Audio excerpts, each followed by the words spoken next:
Welcome back to One on One. As you know, the format is very simple. It's one special guest and one heart-to-heart conversation. Today, I have the pleasure to welcome Nicole Rolet, who's the Principal of Chêne Bleu and the CEO of La Verrière. Thank you for kindly accepting my invitation. Good afternoon. What a treat to be back with you, Antoine. It's always a pleasure to be with you. Thank you. Thank you for being on One today. So this is the story of a princess who found herself cast into a region where there were no castles, no court, and a place full of peasants. I may be exaggerating a little bit on the princess side, but the region could be called the end of the world, and my manners forces me to stay polite. Mind you, there's nothing wrong with the end of the world. Actually, some people are seeking it. Well, then again, love can be very persuasive. Sometimes you jump before you think about it. I can almost picture the scene. Honey, this is our new home, says her husband, showing her a decrepit old house in the middle of nowhere in the south of France. Oh, sorry, gotta go, have a meeting in London. Bye. Living a known life, you could say her comfort zone, she went into the unknown and sometimes obscure world of my winemaking. Now, drinking wine is the easy part. Making it and selling it are the hard parts. And if you add creating a world-class wine to the equation, it gets even harder. But our princess, full of beautiful stories she read in her childhood and youth, driven by love and passion, determined to make it work, threw all her efforts into the Herculean task. If she could handle the highest powers and most influential people in the world, that was her former life, it's not a few vines that will deter her. And so she did. Not alone, mind you, okay? She knows how to get people on her side. Her agenda looks like that of a head of state, but what she does, in my opinion, is more important than what a head of state does. And after a few years, she's producing a fine wine, recognized as such by experts worldwide, fighting to support underappreciated grapes, supporting women in the world of wine, and co-creating a think tank to ensure the future of fine wines. The princess has become the queen of her castle. Within the backdrop, a beautiful blue oak, Chene Bleu, the name of the winery. Nicole Rolet, it is a privilege and honor to welcome you.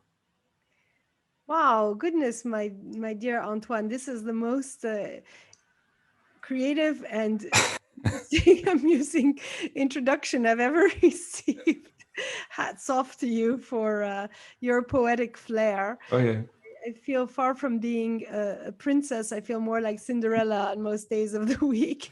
And luckily, the so-called peasants are actually incredibly inspirational people who have taught me to love and understand the value of the land, of looking after it, of being a guardian of it, and of putting all their efforts towards turning things around and making them as good as they can be. So I have had great masters in this process, and I feel very fortunate to have happened upon this incredibly interesting microcosm, and also this wonderful group of people who have helped and worked tirelessly to help make Chene Bleu what it is today. Yeah, but as you're mentioning, very often, and I took some liberties in the introduction, but very often people have some stereotypes about things because they grew up in a certain way, they went in certain circles of the world, and their life is in one place. And then when they're exposed to something else, they may have some ideas. So to start, I would like to revisit a bit the early years, the formative years. And the first question that came to my mind is because in what you're working right now is how important was food and wine when you grew up? I was so lucky. I think as you get to a certain age and you think back on what made you who you are, I just happened into the right family. My mother was brilliant and a wonderful writer, journalist, eventually food critic. And she also loved to cook herself and was a very accomplished chef. So we ate very, very well at home. It was her laboratory, it was her sanctuary, and it was her creative uh, workshop as well. So we were her guinea pigs, which was wonderful. And then when we weren't having these extravagantly interesting meals at home, she was traveling the world to explore the finest tables and dragging us along with her. So that was already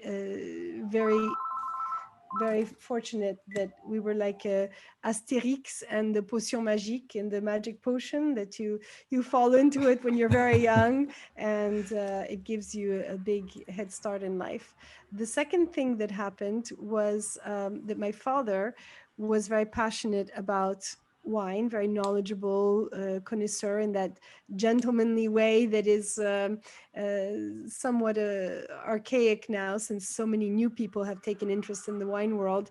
He had a little collection, and together they would go to some of these auctions at the big houses and bring back extravagant bottles and share them with equally enophile friends. So I actually have a photo from my first birthday party. I was at the head of the table with a little party hat on, and my parents had opened some very good bottles, and my mother had made a special meal to pair with them, and they were all having a very, very good time and being extremely unruly. And I was looking at them all incredulous and scornful, thinking, when will these adults start behaving properly?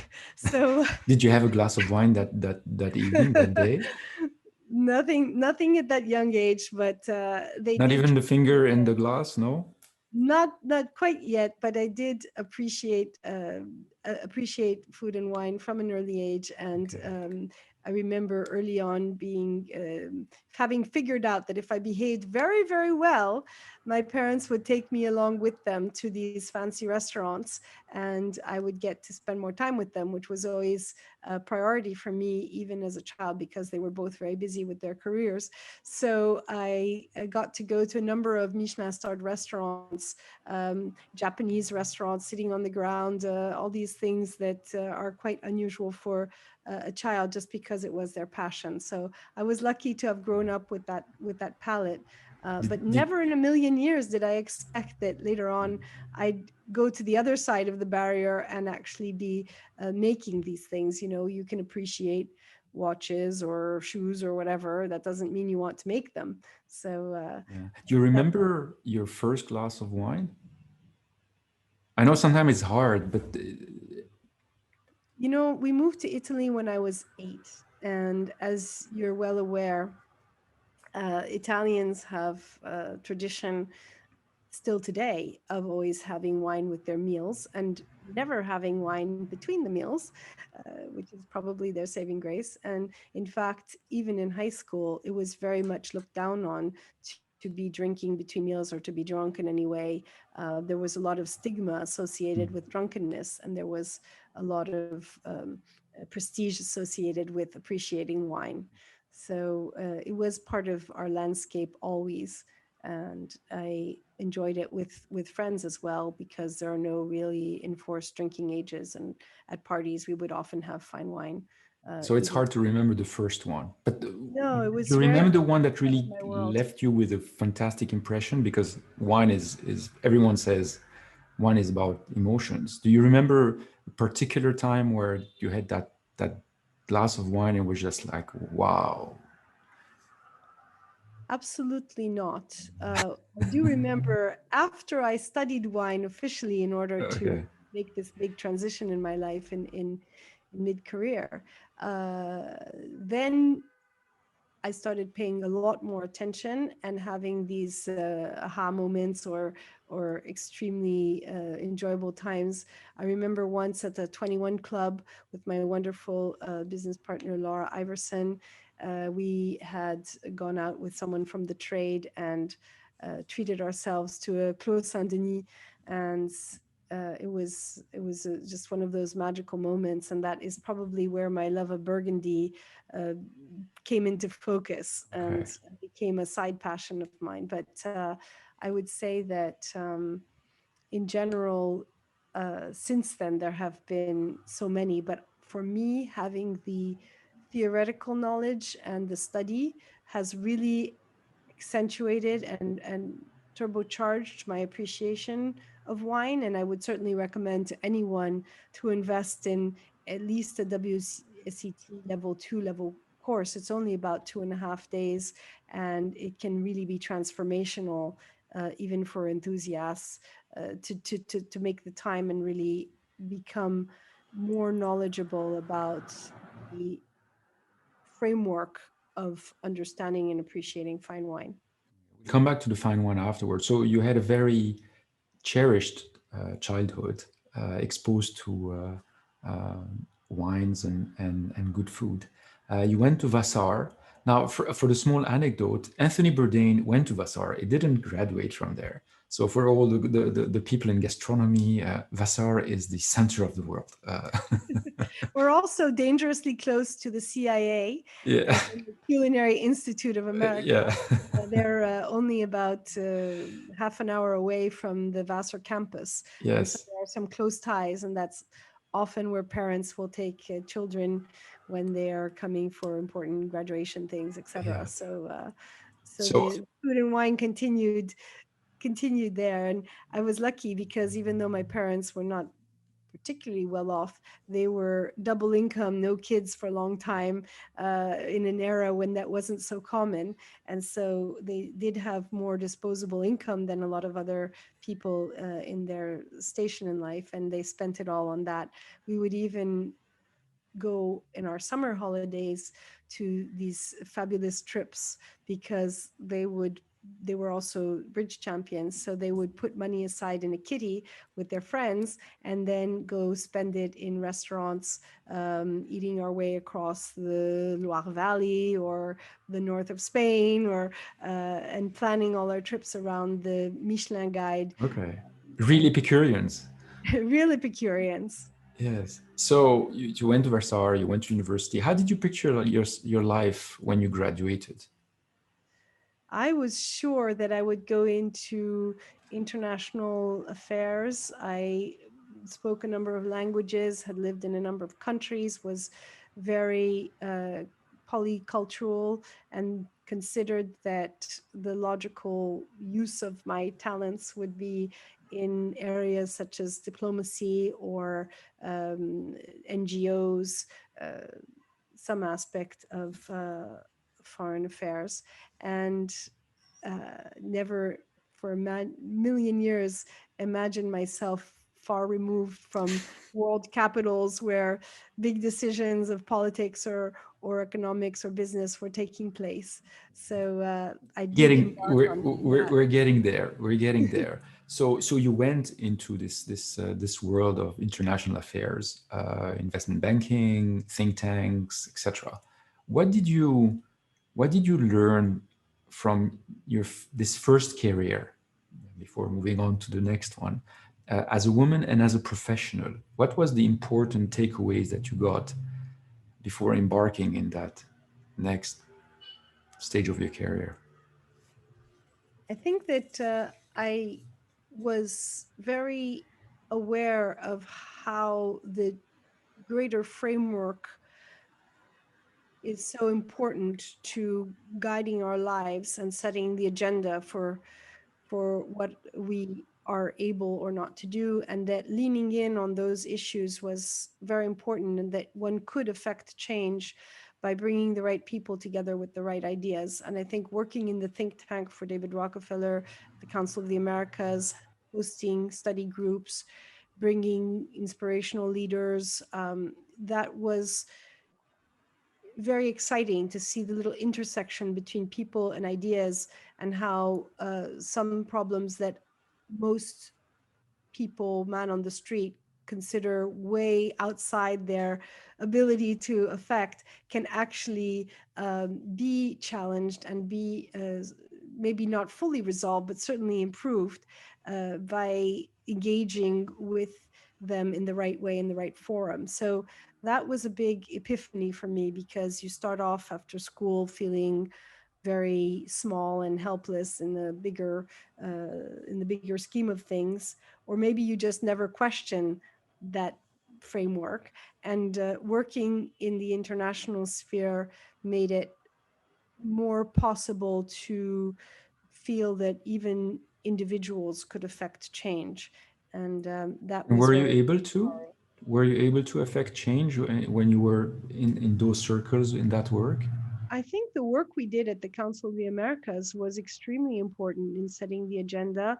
There was a little bit of lobbying involved. That wasn't the main purpose of the organization, but we did, for example, weigh in quite a bit in Washington with NAFTA and some of the big treaties that were being put in place. And we were considered, like many think tanks, very well informed and generally impartial, and therefore our opinion was sought out, and people trusted that forum as being committed to the greater good. So I think those are some of the things that inspired the think tanks that we set up in the wine world, and set the framework for that. So yes, I think that we did our part to help the advancement of at least hemispheric relations.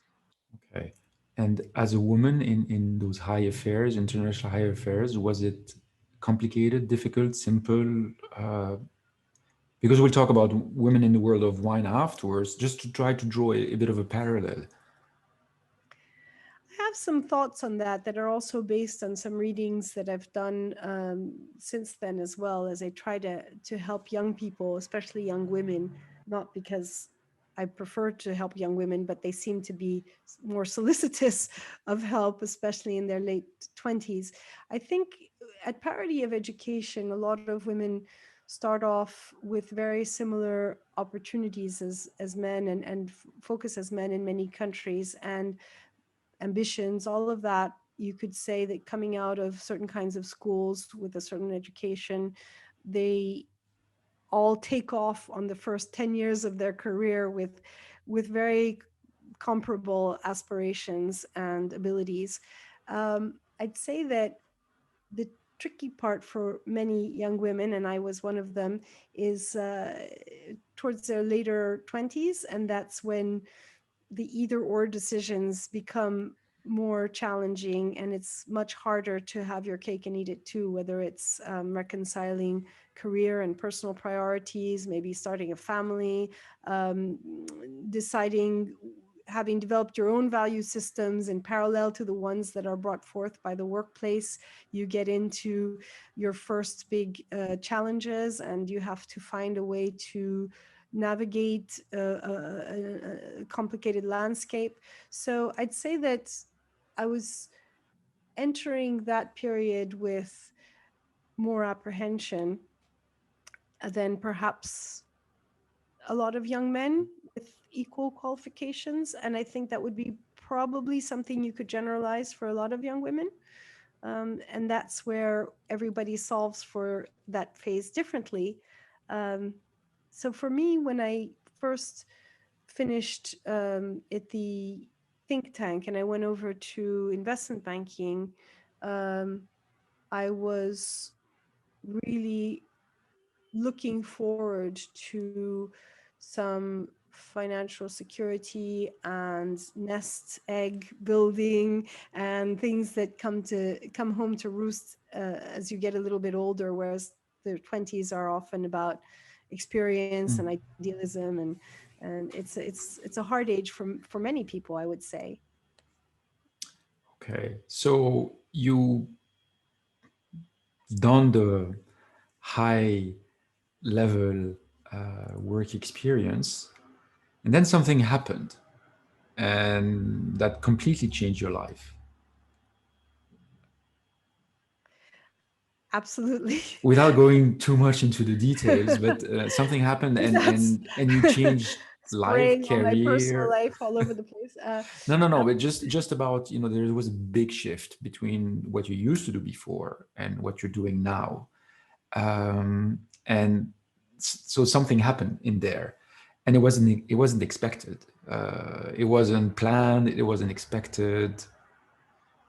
Can you briefly, without going into too much details? My husband is a very private man, so um, but I do believe that, I mean, he certainly rocked my world. I was always sort of shy and intellectual, and even though in my 20s, I learned to overcome a lot of that in terms of presenting myself to the world, and introducing CEOs and ministers and people who were changing agendas in Latin America, and having to be in front of the camera. My real nature was more on the research side, and more behind the camera. And my husband, Xavier, is really an extraordinarily interesting person. And he was very full of exciting hopes and dreams. When I met him, he was living in Europe and I was in New York. And we started to date long distance, which lasted about 3.5, almost 4 years before we married. And he was, even from our first date, telling me about this crazy project that he had just committed to in the south of France. He had always wished to have a vineyard, since some of his family was from the famous Domaine Rolet in the Jura. So there was full And disclosure from the beginning. it was full disclosure. In fact, it was almost like a prospectus and a roadshow. I'll never forget just how full disclosure he was, because it was in Manhattan, where a lot of men were very much like, how shall we put it mildly, hummingbirds, shall we say? Okay. Jumping from flower to flower. Okay. And rarely paying the specific attention to the person they were with, because they were too busy looking at their watch to figure out the other 3 dates that they had packed into the evening. And so Xavier was the opposite. And he was very clear about the commitment that he had to his very young daughters, and how important they were to him. And I thought that was fantastic, and that he didn't downplay that and what it meant to him. And I also was fascinated by this project, where I thought he was in some way foolhardy to be entertaining the thought of a young lady based in New York with no background in in agriculture, to embark on this big turnaround project of a historic vineyard in the middle of nowhere in the Ventoux, with nothing but an abandoned vineyard, and an ancient priory that was covered with ivy and sort of a pile of rubble. And it was going to take him at least 15 years even to make just the house operational, and another, or in parallel, another 15 years to turn around the vineyard. So I was very much a fish out of water, but I was fascinated with his thinking process and his knowledge. And I offered, once things became serious, to support him in his endeavors. He had decided to leave the financial world at that point, which is quite ironic in hindsight, since he went on to do great things there. And I thought I was marrying a farmer, that I would be the breadwinner in finance or other areas, and he would be able to fully explore this passion of his.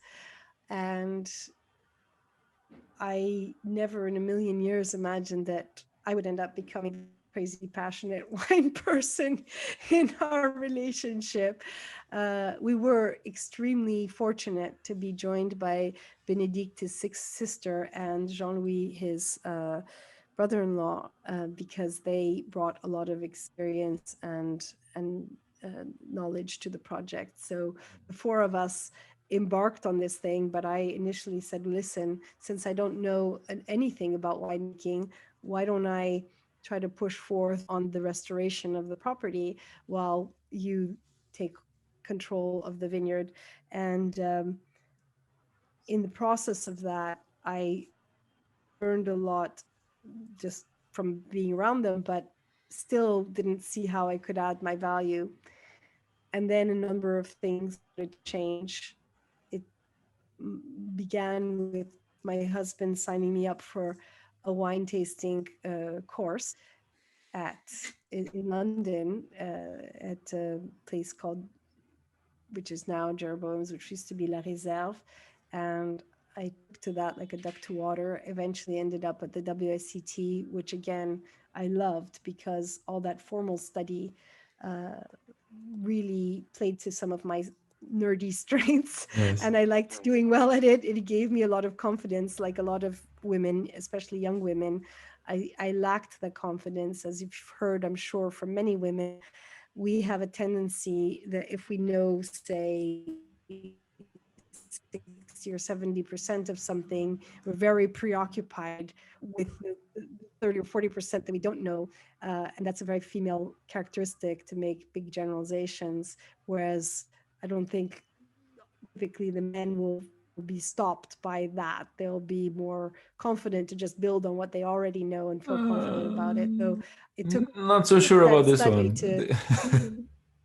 Okay, They may I hope hide that's it. true. That's just what I've heard. They may hide Okay, it. you may hide it. Their ego is That's so, interesting. They often say that in the context of applying for jobs, if there are 10 qualifications listed and the man has seven or eight of them, the ones he doesn't have won't dissuade him from applying. yeah. And they say that for women, Okay. they'll walk away from the things that they don't know Okay. well. And Okay. again, those are big generalizations, and I Okay. can't speak for the opposite sex. But in my case, I was um, I was very preoccupied with what I didn't know. And that study really filled in the blanks and made me ready to take the plunge and get more involved. So And you were nudged in basically in this huge task, in this huge project, and what is striking about the project is it's not just winemaking, it's fine winemaking, and this is a big difference. Now, for those who don't know about it, can you? And I know it's very complicated to say, but can you define what fine wine is? I have been very preoccupied with this subject for a long time, and it is hard to summarize it. And I think the work we've done with Irani, one of the projects is the Define Fine Wine project. In fact, I'd always like to hear from anyone who wants to throw their definition into the pot, because I feel that between all of us who are passionate about these subjects, we should be able to create a sort of a hologram of what fine wine means to our civilization. And in my personal definition, I would use some of the things that people like Hugh Johnson have said, which are so concise, like a fine wine is a wine worth talking about. The implication of that being that it has complexity, it has nuance, it has intent, it has a combination of objective and subjective merits. And so for me, what went off in my head and allowed me to quickly leapfrog into appreciating fine wine was bringing knowledge and an understanding from the art world. I don't have your same knowledge of music. I know you're very musical and have a lot of interest in that area, but I have quite an involvement with the visual world and the art world in particular. And so I've also run a book club for 10 years, and literature helped me as well. So the the appreciation that I had from the art world was understanding composition, intent, use of the medium, and the choice of the subject matter. All these things that contribute to a whole being greater than the sum of the parts, so that you can analyze it, but you will it will have to be a gift that keeps giving. So your first appreciation of a painting or of a bottle of wine has to quickly tell the story of what the artist is intending to do. But as you get more knowledgeable, you keep coming back to it and appreciating things that you might have missed the first time around in the composition, in the stories, So I like to think of it, for example, if you of a painting by, I don't know, Raphael or Da Vinci, you will notice the subject very quickly. Oh, here's Christ coming off the cross or something. And then you'll go into the supporting cast and you'll understand that that must be Mary Magdalene or this or that. And then you'll go deeper and you'll start noticing little vignettes in the shadows and interpreting those. And to do that, you'll need to read a bit about what's going on in his life, or you'll understand that maybe that was actually one of his patrons that didn't pay him, and so you see someone being stabbed to death or something like that. Yeah. So you understand the metaphor, you understand the composition, you understand the sequencing, the deliberate sequencing by the painter. You appreciate the medium and his workmanship. And so for me, a fine wine is one that has all those nuances. So when you first approach it, you get a story of where it's from, what fruit is involved, what the blend might be, but then you can keep coming back to it and noticing more and more aspects that you might have missed the first time. And for me, the ultimate goal in making fine wine was to have things with those different layers of reed. And I enjoy so much myself the wines that are constantly taking you deeper into their reason for being, and then also evolving with time and giving you that experience, just like when you read a book and you can reread Shakespeare or Proust or whoever 100 times, and every time put a different filter on it and pull out of it something that you hadn't caught the first time. And that's for me what a fine wine is. It's a very interesting parallel you've done with painting and literature. So there's a very personal approach to that as well. It's what you see, what you feel, the emotion that painting, that book, that glass of wine is giving you, that can define also what fine wine is. It brings you to that stage, to that state in which your senses are completely alert and you are engaging very much with a piece of art, whether it's a book, a painting, or music, or wine. Personally really excited when I have the thinking part coming together with the emotions and with the sensorial. And that trifecta is really what excites me in wines that I drink, but also motivates me in the ones that we make. So to come back now to the wines that you make, there's a very specific philosophy behind Chene Bleu. And there's been a lot of thoughts put into it, not just in the way it's made, but in the way it is projected, the way it's been talked about, the way it's been marketed. Can you tell us more about what that philosophy is? It's hard to summarize. I think some people have referred to these wines as like a thinking person's wine, in the sense that there is so much thought that's gone into them, and it tends to be a bit of a universal language with the people who appreciate them as well. The attention to detail tends to be something that other people who have attention to detail in their lives notice in our work, and people who think deeply about what they do tend to appreciate what we do.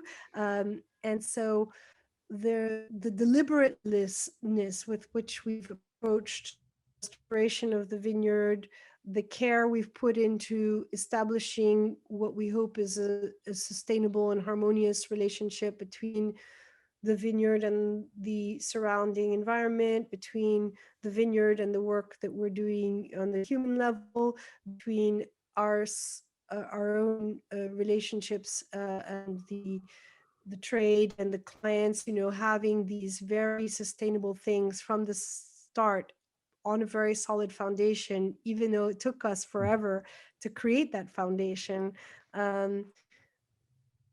tends to bring into our universe other people who appreciate things that are built to last and that are done with that sense of purpose, because often they have that as well, or maybe they missing that and are coming to us to find them. So uh, we're in a bit of a category of our own because we haven't really pursued the definition of fine wine around pedigree or around longevity of, you know, generations doing the same thing the same way the whole time, or some of that narrative that's very common to the fine wine world. On the other hand, the approach we've taken with the land, the thoughtfulness that we've engaged with in terms of all the resources to protect and preserve that land from the microbiology upward, um, and the care we've put into making it very historically accurate, but also bringing in all the comforts and the best practice, service, and all that stuff from the more international culture of best of, and making choices at each turn about which aspects of tradition, which aspects of very contemporary ways of thinking, which aspects of local things, which aspects of international things, always trying to find that sweet spot that makes sense for us, where we are and what we're trying to do. So even more than the location, the grapes we're working with, the style of the wines, what I believe people come to us for with expectations about is that when we do something, we will have put a tremendous amount of thought and care into why we're doing it and how we're doing it.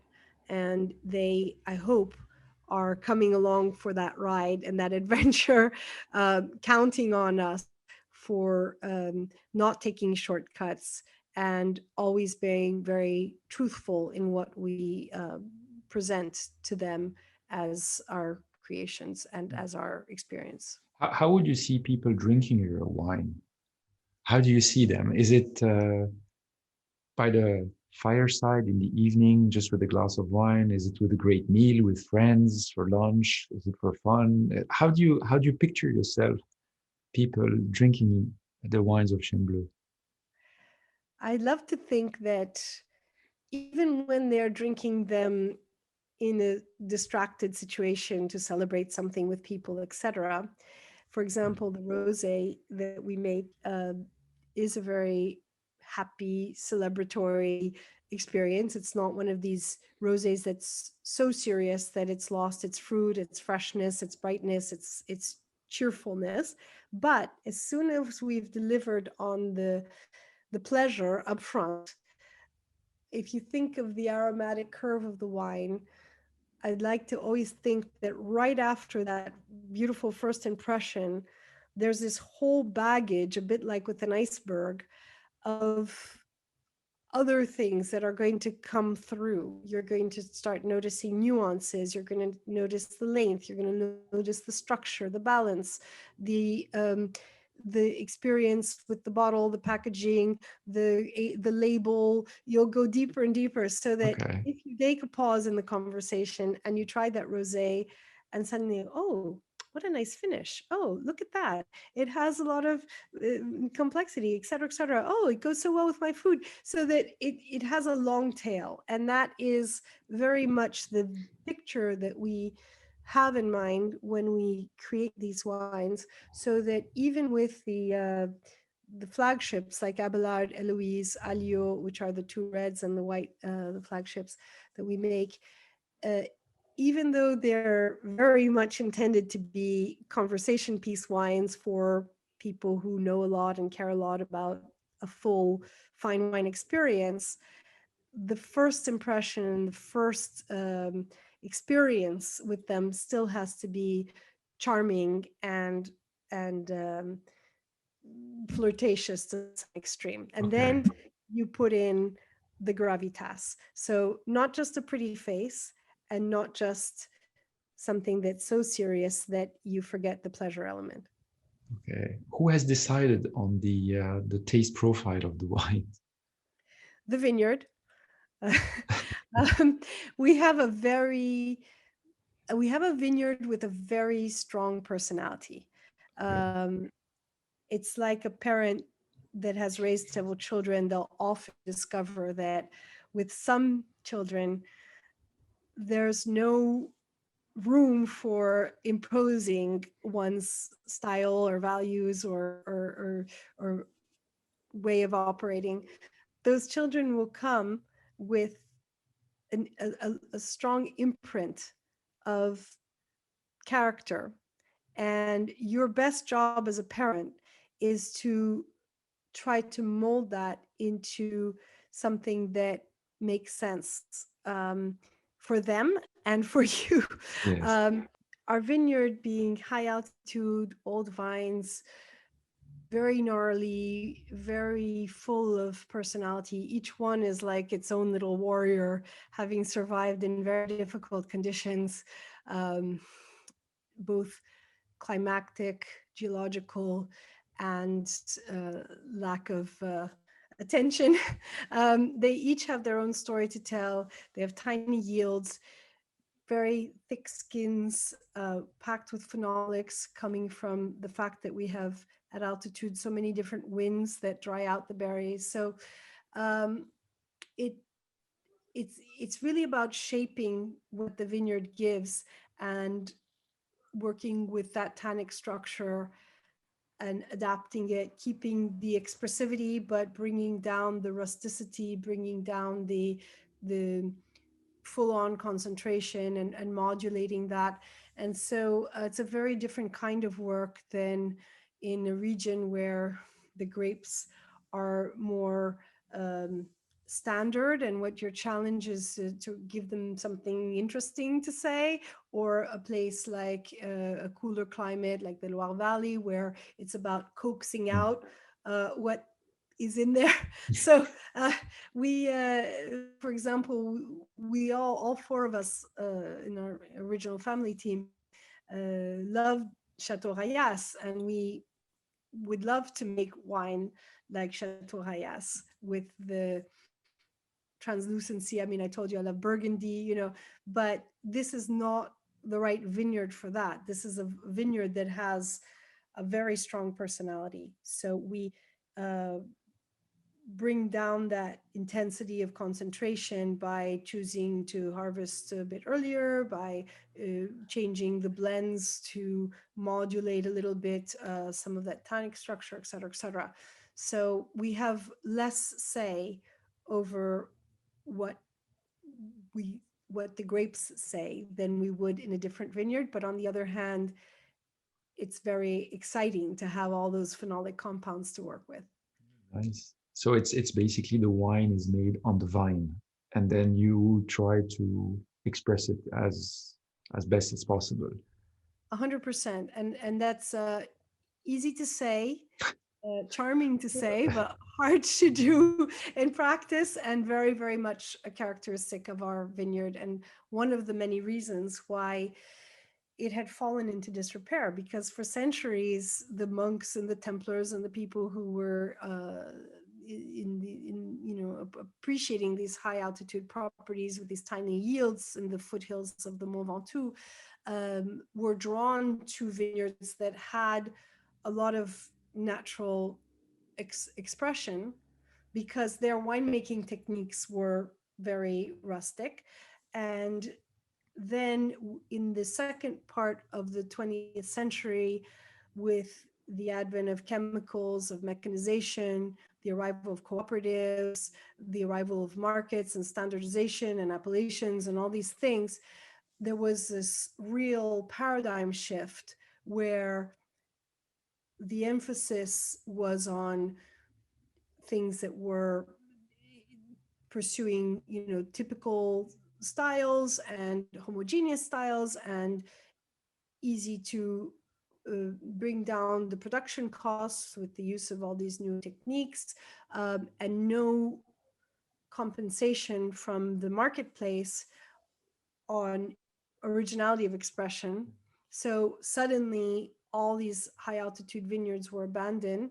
People moved to the valley below, and there they bumped up yields so much that the appellations had to put in laws to cap the yields. In our area at 65 hectoliters per hectare, in Châteauneuf at 35. But to give you an idea, our yields are somewhere between 14 and 28 hectoliters Okay, per so hectare, extremely low. Yeah. depending on the yield. So by definition, these suddenly overnight became undesirable. And then either they were completely abandoned, or sold off for pittance while people moved to the valley, or if the farmers were a bit more wealthy, they often kept the high altitude properties and purchased in the valley. Okay. And then some people have been known to use the beta between the high yields and the low yields to balance out overproduction in the valley floor by using the surfaces of the high altitude Okay. and doing a weighted average in order to comply with the regulations. Issues. So Okay. in the last 10 years, I'd say, there's a real rediscovery of the value of these micro terroirs, especially at altitude with the global warming. And so suddenly, almost overnight, the paradigm is shifting back, where suddenly the Ventoux, which has the altitude which the valley floor doesn't have, and average temperatures that are cooler than other places, is finding itself back in favor. And the biology and biodiversity that comes from being part of the UNESCO biosphere where we are, and where is fairly big biosphere, is also suddenly a badge of honor in wine circles in ways that had been poo-pooed when we had all those 30 or 40 years of chemical abuse and glyphosate and all the things that you're familiar with. And so it's quite interesting to see things suddenly shifting back. And I would say that in our case, it's probably not a complete coincidence. Xavier was drawn to this property specifically because it was isolated. It had clean air, clean water, no neighbors putting a bunch of chemicals, a beautiful forest. He was a conservationist already since forever and was very aware of the value of having a very exciting environment around the vineyard from the beginning. So But he had those the vision. he had the vision, he had the knowledge, and this was way before sustainable or sustainability was a fashionable hashtag. In fact, there were no hashtags back then for anything. So it was definitely to his credit to have been thinking ahead, and that is part of the things that he does very well. There's a program that is very important for you that is called Sustaina-Bee-lity. Can you tell us more about it? I'm glad you asked me about that, Antoine, because it is one of the cornerstones of how we manage our vineyard, and also what we hope will be one of our legacies to the wine world if it unfolds the way it has been, which is by working sustainably, you want to take on, of course, the reduction of risks from chemicals and contributing carbon and global warming, etc. But there are always concerns about making your vineyard more vulnerable or increasing your costs, which in the case of many winemakers is not an option since our margins are generally so small.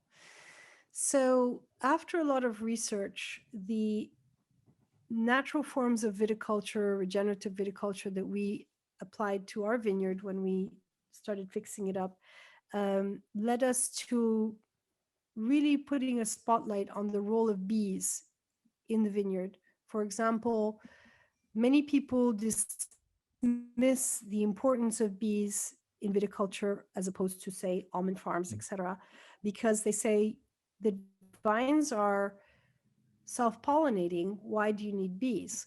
But actually, studies have shown they can increase yields by up to 30%, which is wonderful and, of course, reduces the use and the expense of chemical fertilizers. But the really interesting part of our research project is to study how bringing in more bees can actually make better wine. And I'll define that as wine that has a greater sense of place, a purpose, an originality of expression, and a reflection of the terroir, which is such an important component in fine wine, which might not be the case in commercial wine. So the way the research exists today, all the pieces are already proven, and we are hoping to string them together like a Brio train set. You bring in more bees, they increase the spread of cover crops. We know those are 90% cross-pollinating. They can't even spread without the bees, but if you have many bees, they spread faster and better.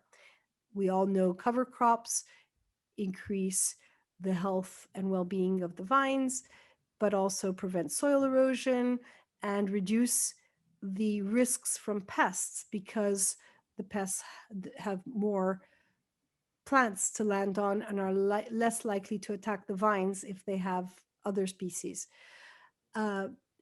We also know that the cover crops increase the housing for the microbiome and allow the spread of positive microbiomes and microorganisms and prevent the spread of the ones that are potentially detrimental. They also hold together these networks of mycelia, which of course now are becoming so important. Everyone's understanding the role of fungi in creating the network of transmission underground that's extremely helpful to having living soils and therefore healthy environment for your plants. But finally, the microbiome are also credited now with breaking down all the soils into nutrients for the plants, which of course is better for the plants, but also transmits the sense of place that historically was referred to as, for example, minerality. And they've realized that you're not actually tasting the minerals, you're tasting the byproduct from the transformation of the soils by the microbiome. And without them, you lose the transmission of that sense of place. So when you kill your soils and bring in fertilizers, you no longer have this fantastic transmission of sense of place. So normally when you have wines that are special and have a great sense of place, you get the rewards from the marketplace, from the critics. And so you actually have addressed the costs, the revenues, and the risks just by moving to this much more natural way of tending your soils, not to mention that you're saving bees and that you're helping the environment more generally. And you have honey. You have honey. You reduce your carbon footprint. Every way you look at this is a win-win situation. It's true. What is fascinating is that people have tried to change what nature has done so well for millions of years, and then they realized that they didn't do it well, and then they need to find new things to try to fix them up. Well, they could look at what nature does, and sometimes the answer lies there. So. And I think it's very helpful to bring a roadmap to all winemakers. I hope that this will be our contribution, is to help people with a very pragmatic set of recommendations, so that if and when they're prepared to take the plunge and move away from their glyphosate, that they will have the safety of knowing that they're going towards something that can be useful and economical. That would be wonderful. I just want to go back 1 second on the iconography of Chene Bleu, because the design and the way it's being done, I've never seen it anywhere. this is something that is no, I think actually it's very nice to it's actually it is very intriguing. And I know that people that go on the website, they would see a lot of hints across the website with who is whom and who's the beekeeper and who's the okay. So there's a lot of these things. Why? Just Why did I kill myself like that? For it took me forever to design that label. I think we had spent so much time and thought and care and money on turning things around. 12 years in total anonymity to restore that vineyard. I mean, who does that, right? And I felt that you're only as good as the weakest link in the chain. And the one thing you don't think through or do properly ends up defining you and being the,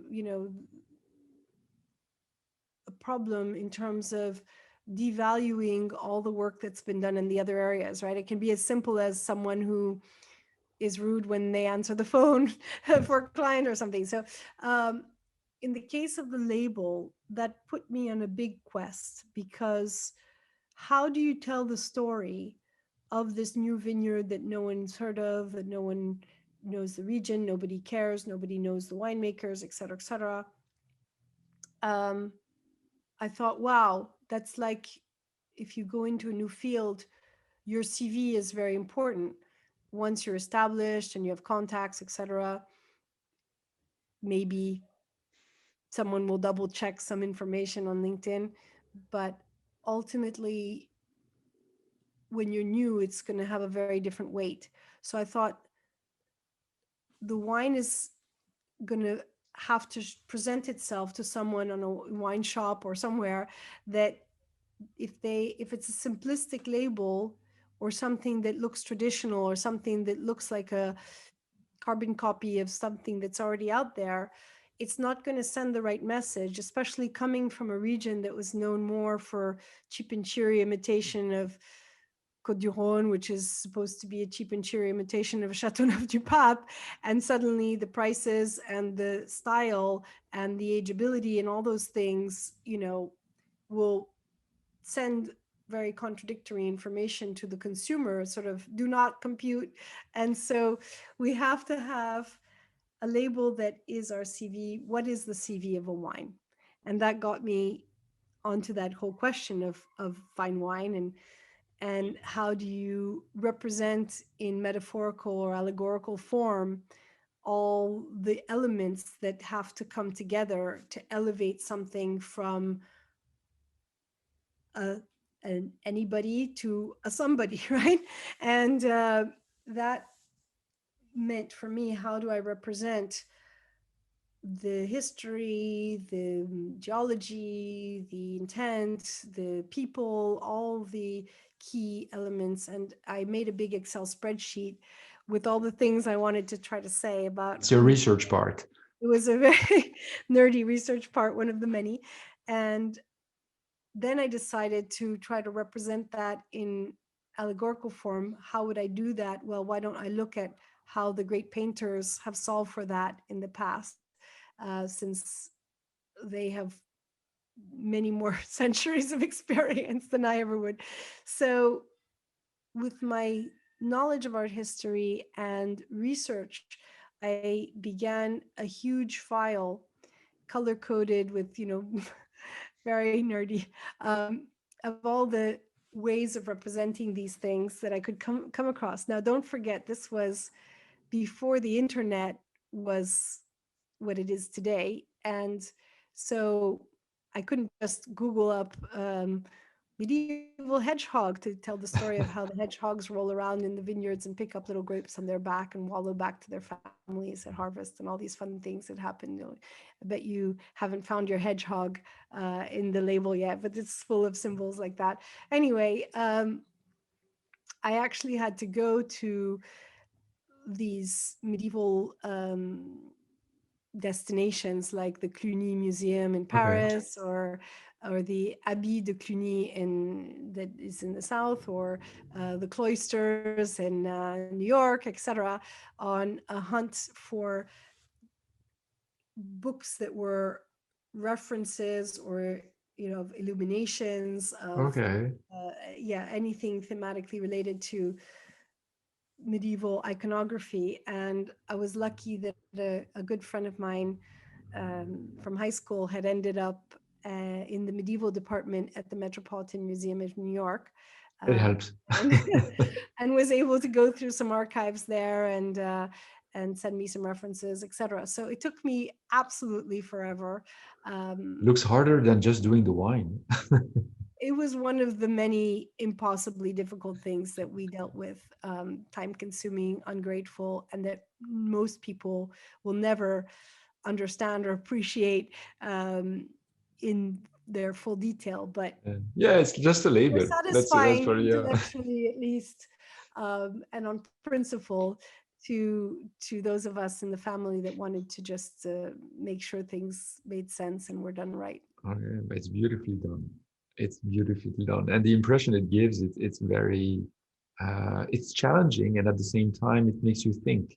Even before you're drinking the wine, basically, just looking at the label, there's so many questions coming up, and but if this was the purpose, then it reached the purpose completely.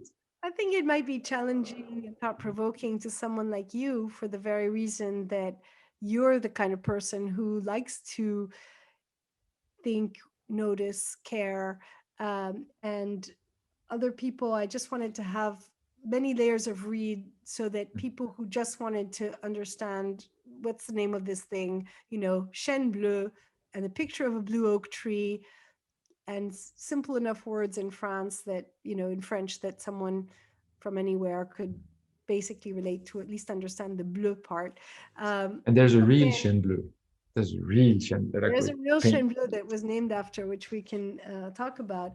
But as you go deeper and deeper into it, you start noticing that there's a lot of deliberate thought in the composition, in where exactly the characters are placed and who's doing what. And there's maybe, I don't know, 50 different references there that are from very pragmatic things all the way to very abstract references to, for example, a treatise by Cicero called The Dream of Scipio, with a whole narrative around the fact that Scipio had to choose between luxury and virtue, in this case represented by a peacock and a dove, inspired as well by a painting at the British Library, et cetera, et cetera. So, I'm happy to geek out anytime on that stuff because I enjoy it very much. Right. But it's not for the faint of heart. If you just want to enjoy a nice bottle of rosé on a hot summer day, you don't have to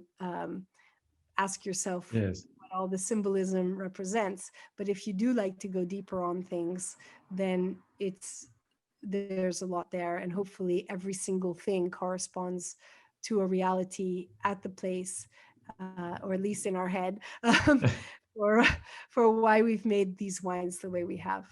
I can only invite the audience to have a look at the labels and go into them. It's fascinating. It's absolutely fascinating. In a couple of words, Chêne Bleu. There's a real Chêne Bleu. There's a real blue oak. So this was funny little anecdote, which happened when we were trying to find a name for the wine. We looked all sorts of things because historically the property was called Domaine de la Verrière, which was a glassblowing workshop since Alliot de Montvin in 1427 had changed the name from La Regardette because the existing buildings were from the 9th century, although there are traces of a Roman oppidum from 1,000 years before that. And the principle was to find something that could represent not just the place, but the philosophy and everything of who we were and what we were trying to do. And at that point, we had tried to go to these agencies, and they were really not giving us any interesting feedback visually or in terms of the name, because the time value of money, we're a very, very small client. And as much as they like these challenges, they had to pay their rent, pay attention to their big corporate clients. So we always were at the back of the bus.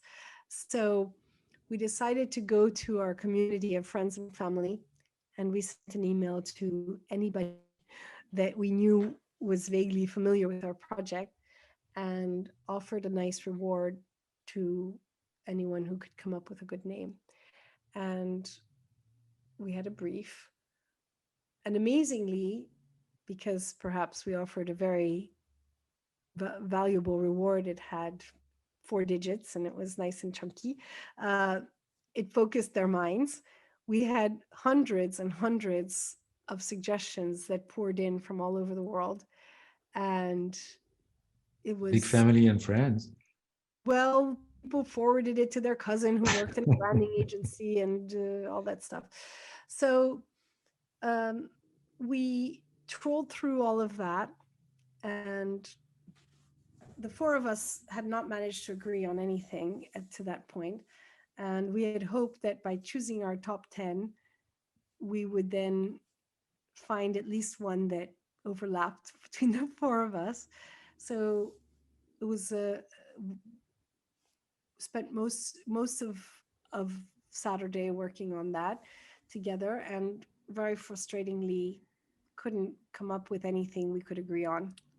And there were lovely suggestions, but they didn't resonate, or you couldn't use them in French or in English or something. There was always a reason not to work with them. So off we went. And later on that evening, at sunset, I went down with my husband to the apiary where he was moving things around. And he came across this. It's right at the foot of where this blue oak is that we had painted with copper sulfide in a drought to protect it. Wonderful tree surgeon that we had. It had made a sort of an art object that was very much art éphémère. The copper sulfide. How would you say that in English? I guess you can't really say it. Ephemeral Yeah, art, temporary art. temporary art. It was, Yeah. the copper sulfide was supposed to wash away just like it did on the vines, but it was going to help it through this difficult moment in its senescence. And I was looking up at this tree and thinking, wow, this would be a perfect metaphor for everything we're doing, because it represents the vineyard, because it's presiding over the vineyard and the forest, and it has this regal, natural, imposing anatomy, but also has not just representing the fact that we want to protect the history, the tradition, the specificity, the beauty of our site, but also by painting it with the copper sulfide, it brings out the natural architecture of that tree, and it's sort of enhanced reality. It's almost like Photoshop for nature. And it really makes it pop. If you were to just drive by and there would be a tree without leaves on the side of the forest, you wouldn't even stop to look. But by A blue one. the blue one makes you marvel at this beautiful natural creation. And so I thought, well, that's exactly what we're trying to do in the vineyard, in the house. Is we're not trying to change the essence of what's there, of its history, of its reason for being, but thanks to us, it's getting a new purpose Okay. and a much more sort of technicolor Okay. experience. So that is how uh, it struck me, and I just turned to him and said, well, why don't we call it the Chêne Bleu? And he looked at me and he said, oh, absolutely, because he immediately Yeah. understood all the metaphor. What a great idea. It's something that's quite unique to the property, and it makes perfect sense. So we ran up to my brother-in-law and sister-in-law and suggested it to them, and they were like, oh my gosh, It was right there under our nose. We had thought of that. What a perfect idea. Yeah. Done. And, in 10 minutes, this process Nice. that had been going on for about 5 years was completely resolved. Beautiful, beautiful story. Before we go on talking about the future, briefly, I know it's what you're doing is very complicated. It's very difficult. It's a long process. So what would you say the hardest part of your work is, and what keeps you motivated day in, Mm. day out? Wow, such deep existential questions that are exactly the ones I cut my teeth on privately all the time. I don't think I've been asked ever to share that. Um, the the difficulties are so numerous that probably most people would consider them not worth it. Maybe not unsurmountable, but the cost of solving for everything in so many areas all at once is daunting. I think the challenges of making wine are enormous, and anyone who's had to turn around a vineyard, let alone look after an existing one, will have shared a very challenging experience. But and renovating the house at the same time was very challenging as well. But all those things are the past. I think the hardest parts are always the difficulties that were not anticipated.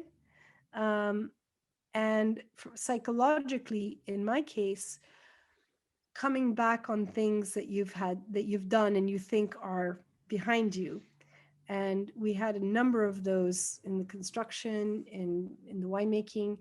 Um, a simple example being the medieval staircase that we restored inside the oldest part, the ninth. Well, the staircase is actually in the 13th century part, but we worked with the local architect and things, and they got a number of calculations wrong because, as we learned in hindsight, as staircases can be extremely challenging and should always be done by specialists, especially in the case of restorations, because you have different things you have to take into consideration. So um, they built a whole staircase out of stone, and there were differences in the heights of the stairs and various things.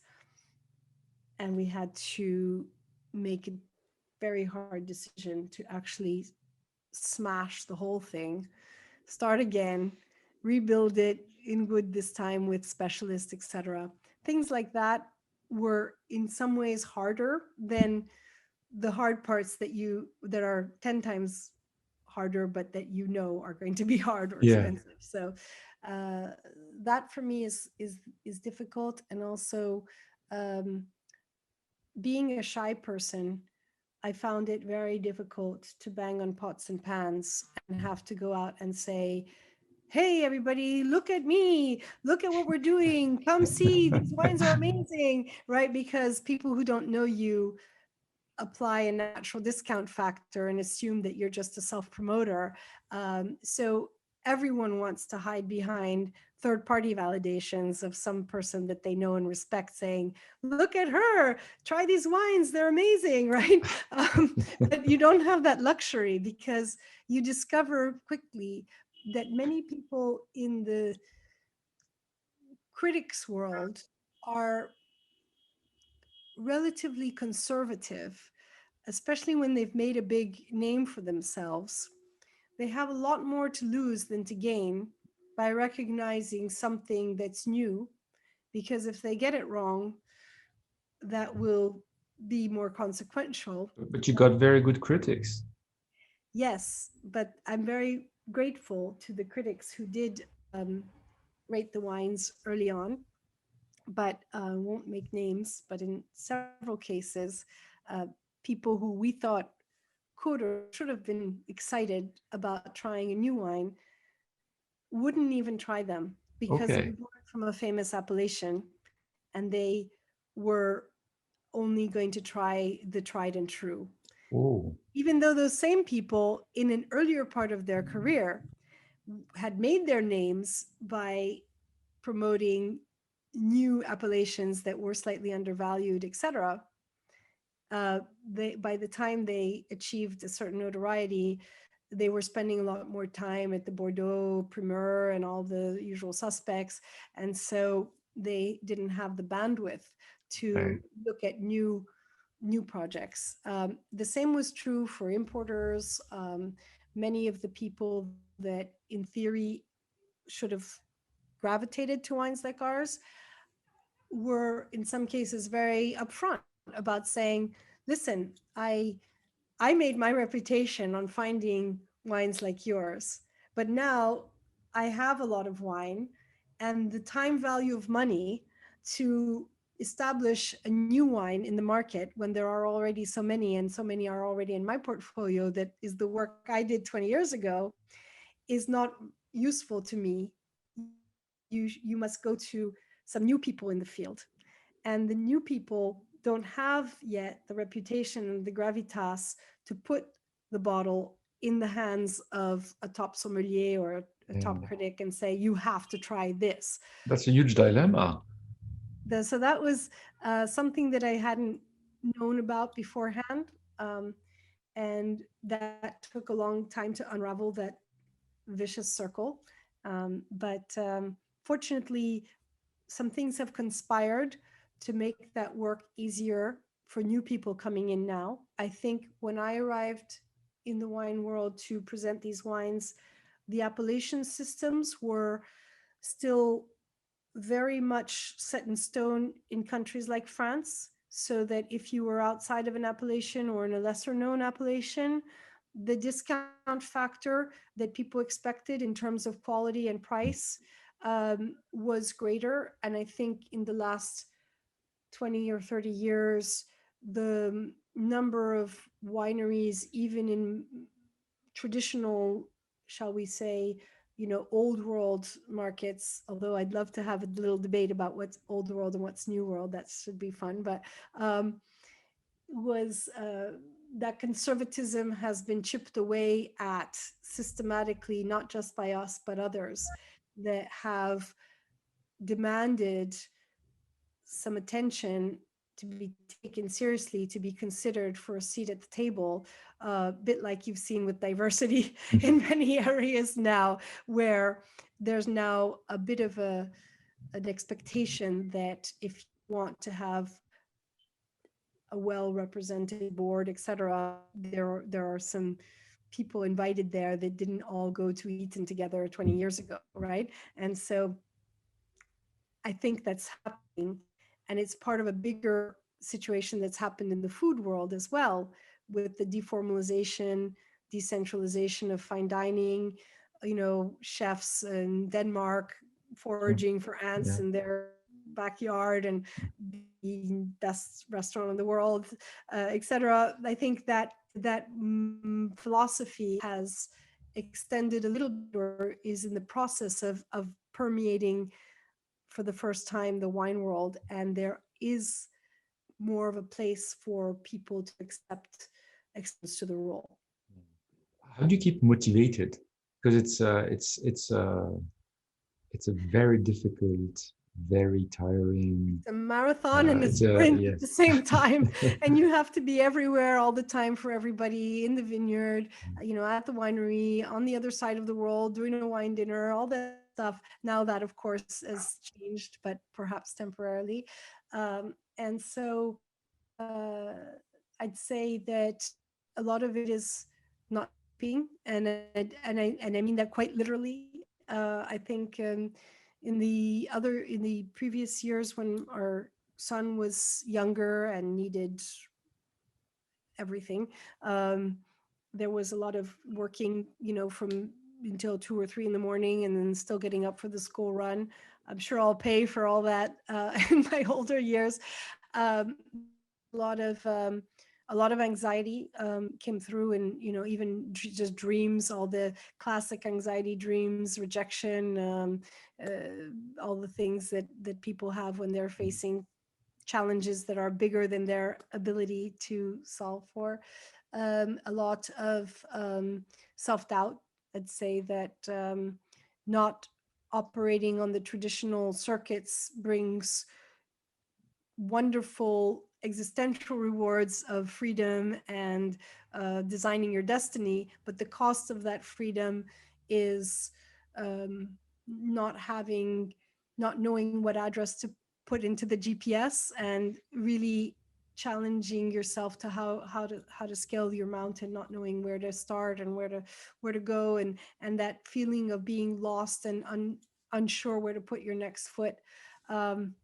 Not having enough resources to do all the things that you know would be so beneficial, and having to make difficult decisions of either um, or today versus tomorrow, all of those things. So I would imagine that a lot of those things are in common with any entrepreneurs. The only difference is that in the wine world, things take so long and are so consequential, and making the wrong decision of a variety that you plant is something that's a 20-year mistake and hard to remedy.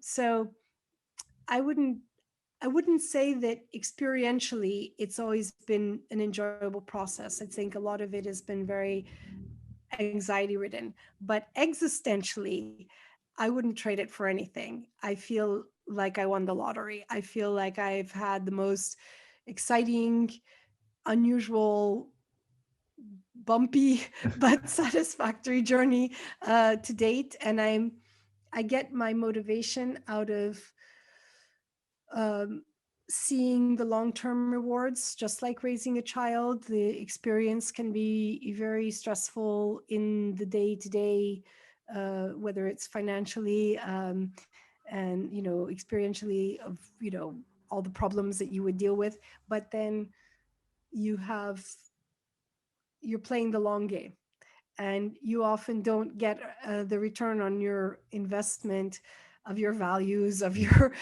attentions until maybe 20 years later. And I'd say that that is probably very similar when you embark on a project like Okay. this one. Okay. Would you see yourself going back to your former life? When you were international affairs and At investment first, banking and think tanks and all these high and mighty, would you see I would yourself back there I would now? say the first reflex is no, because I love what I do so much. But the reality is that having taken this step back to be a rookie and eat my humble pie and learn from the beginning this completely new world, ironically, now I feel myself reconnecting back in with a lot of the things that I had learned and the experience I had had, and bringing them back into the wine world in places where I believe they're complementary to what the wine world does so well. And what I mean is the think tank work, the bringing people around the table from different backgrounds and kind of forcing them to talk to each other, to listen to each other. Um, I think that's the only way to go forward. I think that in order to make a whole that's greater than the sum of the parts, you have to create forums where so-called experts have to listen and have to be put on the spot for fresh thinking. Mm. And that's why I believe in the roundtable formats for the think tanks, because otherwise you get a bunch of talking heads who are to some extent recycling a PowerPoint or regurgitating thoughts they've already had, maybe in a slightly different sauce. Whereas the roundtable format is an equalizer and forces people to create new thought. And that is the only way we're the pipeline for the wine world. Yeah. As you were talking further on the work of the think tank that you're doing, let's talk about the future, because there's a lot of challenges that are coming up in the future, especially in the world of wine. There's women in wine, there's climate change, there's the environment. What do you see? What do you think the major challenges are for in the future? I originally put my thinking cap to that in 2017, excuse me, when we were hosting the 10th anniversary of our first vintage and figuring out what was the right way to have that milestone and use it in an intelligent way. And I know a lot of people have fancy parties or celebrations of various kinds. And we thought, well, you know, it's nice to take stock and to have a moment to see the forest instead of the trees of what we've, you know, been dealing with. But first of all, it will be hard to have our own perspective on whether the wine world thinks that we're doing a good job, and if so, in what ways. You know, you always have that when you're at a career crossroads. They always recommend that you ask 10 people who know you well what they think you're good at or something. So it's the same principle, but for your for your wine, and it's always a valuable exercise. But the second part of it was, okay, well, it's gratifying to think that we have been able to add our little discourse, or certainly start to be part of the constellation of wines in the world that matter and that people know and care about. It's a long journey, but we've certainly gotten our first, you know, nail in the climbing of the wall. The harder part is, how do you make sure that you set your sights on the right new goals for the next 10 years? And the minute you sit down to do that consciously, because if you don't ask yourself the question, you'll probably just keep bumbling along as you have, um, is to really deconstruct what you're doing right and you want to keep, what you want to change and improve. But it opens up Pandora's box of big questions. Where is the world going? Where's tech going? Where's the future of the markets and of society, culture, global warming? You know, all these giant levers that are going to have a direct bearing on the future of the wine world, the future of gastronomy. You know, all of these things, we identified about 8 different areas that were going to affect uh, the collective future of the fine wine world, and therefore of us within it. And then we thought, this is way above our pay grade.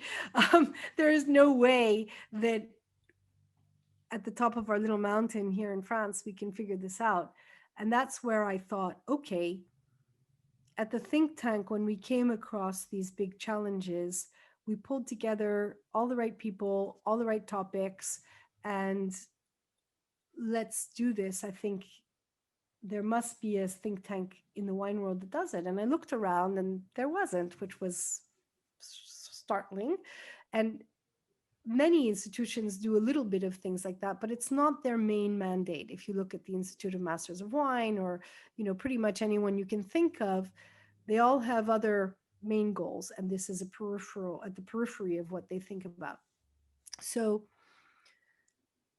that's how we created our first think tank. And what came out of it was what eventually led to the creation of the IRENI, Global Institute for the Future of Wine, which is that, whoa, this is not a one-shot deal. This is a global challenge, and we have to bring in a process to really work this out. So the biggest challenges, apart from global warming that you mentioned, and sustainability, women in wine, I feel, is coming along very well, surprisingly well. What a difference between when I started 25 years ago and now. I think the wine world is going to get quite blindsided by what's happening in the cannabis world. I Okay. think we're not understanding the magnitude of the challenge. Now, whether that will really make big inroads into fine wine world has yet to be seen. In what sense? But um, the no, thank you.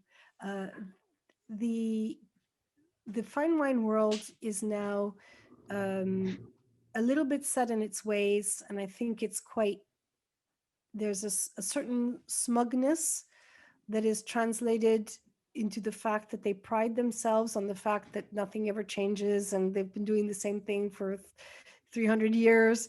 And I You mean think that is complacency?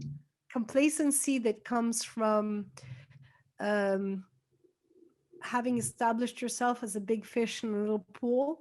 It's so comfortable and uh, tempting to define the rules in a way that comfort you in the importance of what you do. And uh, I would consider that very similar to what you've seen with Swiss watches and things like that, where they were, making better watches than everybody around them, and therefore they could pat themselves on their backs. And I can say that because my great grandfather was a watchmaker, the border between Switzerland and France. So we have a lot of knowledge of that thing in the family. But Nicolas Hayek came along. I'm sorry. Nicolas Hayek came along, created Swatch, and kind of changed the Well, there's rule of the that, games. but there's cell phones. This is the real Yeah. disruption. It's Yeah. things that come from Yeah, left true. field Now, that are yes. not in the parameters. The cell phones, that is the disruption Okay. that knocks people off their perch. And when I look at how quickly the cannabis business has made inroads in the US, for example, they have low margins, big margins, low production costs. They have appropriated the word green, for example. Did you know that? I picked up a magazine at the airport. It said green entrepreneur. I thought, oh, perfect, sustainability. This is going to be just right for me. It was all about uh, the cannabis business. They have been cherry picking the best people. They've been cherry picking the best practices. Have you been to these designer cannabis stores in California, for example? They've taken all the iconography from the high-end wine shops, the wood paneling, the little lights, displaying specific cuvées. Okay. They have single plot cannabis with smoking notes by top critics and all the things that took us so long to develop as an industry to make it easier for consumers to navigate the world of fine wine. In 5 years, they have caught up and are now surpassing us in terms of understanding and listening much more to consumers than we do, and creating accessories so that if you are a lady who lunches, you'll have suitably chic container for your cannabis. You have a matchy cell phone cover to go say something about you, a statement about who you are and what's important to you, etc.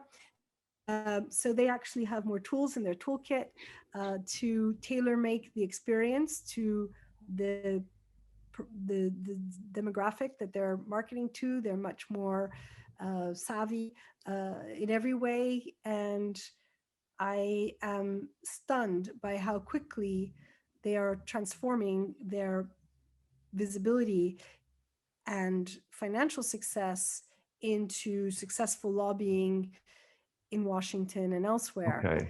So I think it's a green tsunami going to take a lot of attention away from the wine world. And if they manage to change the laws the way they already have, we're going to have a very strange moment where cannabis is going to be making all sorts of inroads in regulations so that they can be more readily accessible to the mass market of the middle class and the older people, etc. Just at the time where the anti-alcohol lobby is Yes. gaining strength and momentum and is lobbying for things like white labeling, like treating us like cigarettes and all that stuff. Just because one person may have died of alcoholism, then every single other person in the whole world who enjoys wine, whether it's fine or not, whether they drink a lot or not, will have the gates shut, Okay. etc. So I think we're heading for a perfect storm on the cannabis front. So it's like an existential. It's a surviving time, in fact. Not yet, but But could be. if we don't think fast and act together, if we continue to use our energies to obfuscate information from consumers in terms of ingredients in wine, chemicals that are being used in the vineyard, all that legislation that we have lobbied. Well, when I say we, obviously I'm not represented by the people who do the lobbying, because historically the big companies and the agro-industrial groups have lobbied to maintain a lot of access to all sorts of glyphosate and other things, just at a time when all the consumers in the whole entire world are asking for that stuff to be repealed. So we are not in the direction of our times, and we are slow on communication, social media, all that stuff. We're fragmented. We don't associate easily and readily with our neighbors to solve problems. We tend to spend too much energy on small competitive things to try to gain a few basis points of a bit more shelf space, and meanwhile it's like rearranging deck chairs on the Titanic. And I don't want to be overly dramatic, because of course there are many aspects of the fine wine world that are fantastic, and it is the second oldest profession in the world, so there's a good chance that it will be around forever. But I don't think that we have fully taken on the bigger challenges that are coming our way, and our discourse is still stuck in in issues that were true 10 years ago, but are not reflective of the ones for the next 10 years. So you're gonna have plenty on your plate at Chene Bleu, La Verrière, and also at Arini. Before we end the interview, we have the Pivot Questionnaire. Are you ready? Absolutely. Okay. So here we go. What is your favorite word? Thank you. Okay. What is your least favorite word? Impossible. Okay. What is your favorite virtue? Generosity of spirit. Okay. What is your favorite quality in a man? Ability to listen. What is your favorite quality in a woman? Compassion. What wine would you use to describe yourself? Riesling. Very approachable, but also with complexity and the follow through as it ages and develops many nuances. Okay. What is your favorite curse word? Specifically don't like curse words, and not for the reasons you think, but because they often distract from what somebody is trying to say. So I like the word nincompoop, because as a child, I always wondered what the etymology of that word was, because it had such a strange sound. So when there's a traffic block or something like that and you're late, you say nincompoop. Okay, fair enough. What sound or noise do you love? À table. Ah, what sound or noise do you hate? The sound of my alarm clock. I'm not a Okay. morning person. What plant or animal would you like to be reincarnated in? A ladybug. Okay. Only Now, present in places that have pure air and no chemicals, and it's always a symbol of spring and of nature starting up again. Now the last question, if heaven exists, what would you like to hear God say when you arrive at the pearly gates? I'm sending you back because you haven't finished all your work. Nicole Rolet, thank you very much. What a pleasure to be with you, Antoine. And I'm so in awe of how you have created a forum for thoughtful exchanges in a world where everyone is forcing you to go faster. And if you're not on TikTok and you're not doing things in a millisecond, because a minute is already too much time, you are wasting people's time, and you are reminding us all that the important things in life take time and take attention, and you're the grandmaster of that. So thank you. Thank you.